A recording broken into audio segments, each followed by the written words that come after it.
सोलापूर महानगरपालिका निवडणुकीत उमेदवारी अर्ज मागे घेण्याचा शुक्रवारी शेवटचा दिवस होता.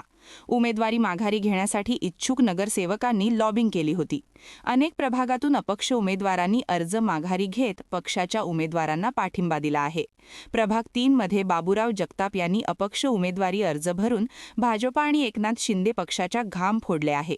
अपक्ष उमेदवाराचा अर्ज बाद व्हावा किंवा तांत्रिक माघार असे गेम करण्यासाठी भाजपच्या कार्यकर्त्यांनी अपक्ष उमेदवाराच्या सूचकाला माघारी घेण्यासाठी आणले होते. संतोष कोटा असे सूचकाचे नाव आहे.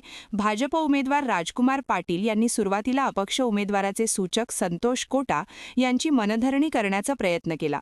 संतोष कोटा याने शेवटपर्यंत नकार देत माघारी घेणार नाही अशी भूमिका घेतली होती.